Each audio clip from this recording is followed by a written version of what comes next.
Chosen one, there is something happening in the atmosphere right now that your natural eyes cannot see, but your spirit has already begun to feel it. Something is shifting, something ancient is moving. Something that was locked behind gates of time and divine timing is now being released, and it is being released through you, not through the famous, not through the celebrated, not through those who have already been seen.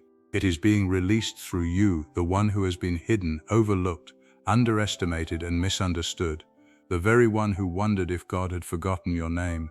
The very one who cried in rooms where no one else could hear. The very one who kept faith alive when every circumstance screamed that faith was foolish. It is through you that God has chosen to astonish the earth. I want you to understand the significance of 1111. In the divine language of numbers, 11 is the number of revelation, of the prophetic, of the supernatural breaking into the natural. When you see it doubled, 1111, you are standing at a threshold, you are standing at a gate. Not a gate of human opportunity, but a gate of divine alignment. Heaven and earth are lining up over your life. The angels are positioned, the decree has been issued from the courts of eternity, and the word that has gone out from the mouth of God cannot return to him void. It must accomplish what he sent it to do, and he sent it to do something extraordinary through you in the next 24 hours. Now I know what some of you are thinking. You are looking at your bank account and you are thinking, that cannot be me. You are looking at your past mistakes and you are thinking, surely not me. You are looking at the years of waiting, the failed relationships, the broken promises, the closed doors, the humiliating seasons, and you are saying to yourself, why would God choose me? But that is exactly the point. That is exactly the divine logic at work. God has never been interested in choosing those who are already standing at the top. He goes to the fields, he goes to the prisons, he goes to the wilderness, he goes to the bottom of the ocean of despair where the storms have taken a man down, and he speaks. And when he speaks from that place, the whole world trembles. Think about Moses. Moses was a murderer. He was a fugitive. He was a shepherd in someone else's pasture, herding someone else's sheep, living under someone else's name. 80 years old, failed, forgotten. And God met him at a burning bush and said, I have chosen you to deliver an entire nation. Moses laughed at himself. He said, Lord, I cannot even speak properly. But God was not interested in Moses' qualifications. God was interested in Moses' availability. And the moment Moses said yes, the Red Sea began preparing to split. Pharaoh began preparing to bow. 1 million people began preparing to walk free. All of it hinged on one man, a man who thought he was nothing, saying yes. Think about David. The prophet Samuel came to the house of Jesse looking for the next king of Israel. Jesse paraded 7 sons before Samuel. Tall sons, strong sons, sons who looked like kings, and God rejected every single one. Then someone remembered, almost as an afterthought, that there was still the youngest boy. He was in the field. He was not even considered important enough to be called to the house when a prophet showed up. They almost forgot about him, but God said, that is the one, that is the king. And the boy who smelled like sheep became the man who was called a man after God's own heart. The boy nobody thought to invite became the ancestor of the Messiah. That is what God does. He finds the one nobody invited. He finds the one sitting in the field while everyone else is at the table. He finds the one who has been waiting in the shadows, wondering when their moment will come, and he says, your moment is not coming. Your moment is here. And I am standing before you today as a messenger to tell you, your moment is not coming. Your moment is here. The next 24 hours are not ordinary hours. They are not just Tuesday becoming Wednesday or morning becoming night. These are hours that have been marked from before the foundation of the world. These are hours into which God has breathed a divine assignment, your divine assignment. Let me speak to the dreamer in the room. You have been carrying a dream for so long that your arms have grown tired. You have spoken the dream so many times that you have grown ashamed of speaking it anymore because nothing seemed to happen. You buried the dream in the backyard of your disappointment. You told yourself it was unrealistic, it was too big, it was too late. But dreams given by God do not die, they hibernate. And this is the season of waking. The dream that God placed in you before you were born is not dead. It has been preserved in the womb of time, and the labor pains you have been feeling, those painful, relentless seasons of pressure and difficulty, were not signs that it was dying. They were signs that it was coming. Something is about to be born. Let me speak to the entrepreneur, the artist, the minister, the healer, the writer, the inventor, the teacher, the parent, who is raising the next generation of world changers. You have been working in obscurity. You have been building something in a room where no one was watching. You have been faithful to a calling that has not yet been publicly confirmed, and I tell you, the obscurity is about to end. Not because you promoted yourself, not because you networked your way to the top, but because God is a God who exalts in due season, and due season has arrived. What you have built in the hidden place is about to be unveiled on a public stage, and the world is not ready for what God is about to display through your hands. There is a reason the enemy has fought you so hard. The enemy never attacks the unimportant. He never deploys his heaviest artillery against those who pose no threat to his kingdom. The fact that you have faced warfare of such intensity, opposition of such persistence, discouragement of such depth, that is evidence not of your weakness but of your assignment. Hell knows what heaven knows. Hell knows what you carry. Hell knows the grace that is on your life. And the enemy has spent years trying to convince you that you are ordinary, that you are disqualified, that you are too damaged, because he is terrified of what happens when you finally believe what God says about you. He is terrified of what happens in the next 24 hours if you take your place. I want to talk about divine timing for a moment, because many of you have struggled with the question of timing. You have looked at others who were promoted and you wondered why your time had not yet come. You have watched people who seemed less prepared, less faithful, less committed receive opportunities that you felt you deserved, and there was a bitterness that crept in, a bitterness that you fought against, a bitterness that felt like jealousy but was actually just the cry of a wounded soul asking God, "Why not me? Why not yet?" And I want you to know God heard every one of those cries. He was not offended by them. He was moved by them, because he knew something you did not know, that if he had opened that door a year ago, you would not have been ready for what was behind it. He was not delaying your blessing. He was protecting your blessing until you were fully capable of carrying it. A seed does not sprout overnight, but when the conditions are right, when the rain comes, when the season turns, when the soil reaches the right temperature, what was dormant becomes unstoppable. You cannot stop a seed that has been properly prepared and properly planted and properly watered from breaking through the surface. It is not possible. It is the law of harvest. And you have been planted, you have been watered by your tears, you have been fertilized by your failures, you have been warmed by the slow fire of suffering, and the conditions are now right. The ground is breaking, something is coming up. I need you to prepare yourself for the shock, because what God is about to do will not be gradual. It will not be a slow progression that you can ease into. It will be sudden. It will be jarring. It will be the kind of turnaround that makes people shake their heads because they cannot explain it with natural reasoning. One conversation will change your trajectory. One phone call will open what years of effort could not open. One encounter, one moment, one divine appointment, and everything will shift. And when it happens, do not be so shocked that you step back from it. Do not self-sabotage at the very moment of your breakthrough because it came too fast or too big or too different from what you imagined. Say yes. Walk through the door. Trust the God who opened it. Now I want to address something critical. The shock that God is about to release through you is not for you alone. This is important. This is perhaps the most important thing I will say. Everything God does in your life, He does with a purpose that extends beyond your life.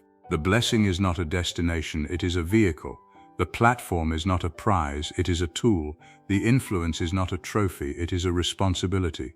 God is about to shock the world through you, which means the world needs what you carry. There are people whose lives will be permanently altered because you walked into a room. There are communities that will be healed because you said yes. There are generations unborn who will trace their freedom back to a decision you made in this very season. Joseph was sold into slavery by his own brothers. He went from the pit to the palace of Potiphar. He went from the palace to the prison. He spent years in darkness with nothing but a dream and a God who refused to abandon him. And then in a single day, a single extraordinary God-ordained day, he went from the prison to the palace, from forgotten prisoner to the second most powerful man in Egypt. And the reason God elevated him so dramatically was not so he could live in luxury, though he did.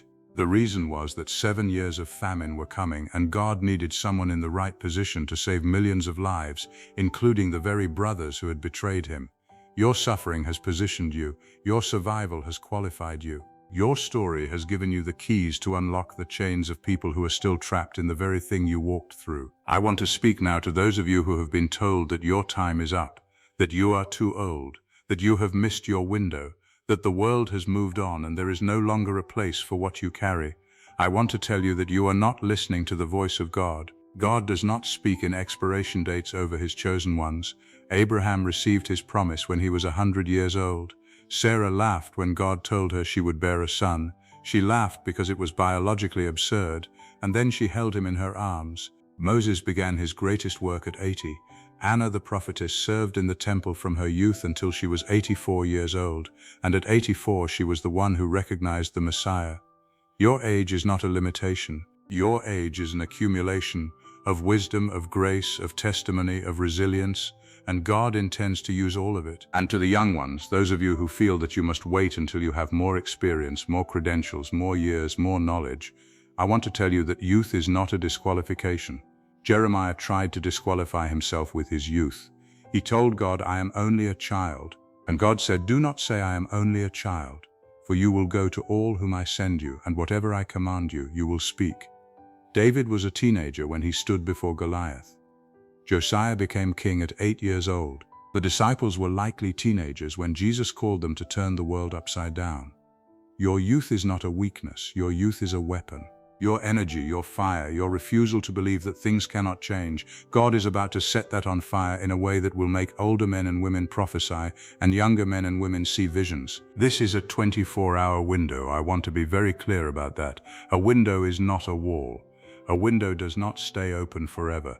There is an urgency here, not the urgency of fear, not the urgency of panic, but the urgency of sacred opportunity. When Esther stood at the moment of her calling, Mordecai said to her, "Do not think that because you are in the king's house, you alone of all the Jews will escape. For if you remain silent at this time, relief and deliverance will arise from another place, but you and your father's family will perish. And who knows but that you have come to your royal position for such a time as this? For such a time as this. This is your moment, not someone else's moment, yours. And it requires a response. It requires courage. It requires a willingness to step into something you cannot fully see yet, because faith is always the willingness to move before the path is completely illuminated. So what do you need to do in the next 24 hours? First, and this may surprise you, be still. Not passive, but deliberately still. Silence the noise, turn off the distractions, get alone with God if even for a moment, and ask Him to show you clearly what He is trying to do through you right now. Because the shock that He wants to release through you requires a vessel that is tuned to His frequency. You cannot hear His next instruction if your mind is cluttered with everyone else's agenda. Second, be bold. Do the thing you have been afraid to do. Make the call, send the message, take the first step toward the dream. Write the first line of the book. Start the business plan. Have the difficult but necessary conversation. Step into the room you have been standing outside of. You have been waiting for perfect conditions, and God is telling you that the conditions are now. Third, and perhaps most importantly, release the weight of your past. This is not the season to be dragging the chains of yesterday into the destiny of tomorrow. Everything that happened to you, every betrayal, every failure, every sin, every shame, every mistake, God has already accounted for it. He has already worked it into the architecture of your story. He wastes nothing. He redeems everything. And when He says He is about to shock the world through you, He is saying it with full knowledge of your full story. Not the sanitized version, not the highlight reel, but the real, raw, unedited version of who you have been and what you have been through. And He is saying, yes, still you, especially you. Because a life that has been through the fire and come out the other side has a testimony that no classroom can manufacture and no comfortable life can produce. Let the word go forth. Let it travel from this place into the atmosphere over your life. God is about to shock the world through you. Not through the perfect, not through the polished, not through those who have never stumbled. Through you, with your scars and your questions and your inconsistencies and your magnificent, stubborn, breathtaking, relentless faith. Through you, who got up when you had every right to stay down. Through you, who kept praying when prayer seemed to bounce off the ceiling. Through you, who refused to let go of a promise that seemed like it was taking forever to arrive. The next 24 hours are not just another day. They are a hinge, they are a pivot, they are a threshold moment in your story and in the story of everyone connected to you. Walk into these hours with your head lifted. Walk into these hours with expectation on your face and boldness in your step.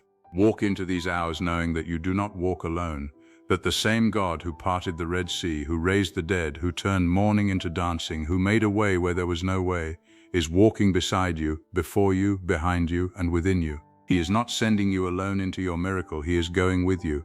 He has already prepared the way. He has already positioned the people. He has already written the script. And all he is asking of you, the only thing he has ever asked of you, is that you trust him enough to show up. So show up. In the next 24 hours, show up in your full identity as the chosen, the called, the anointed, the set-apart one.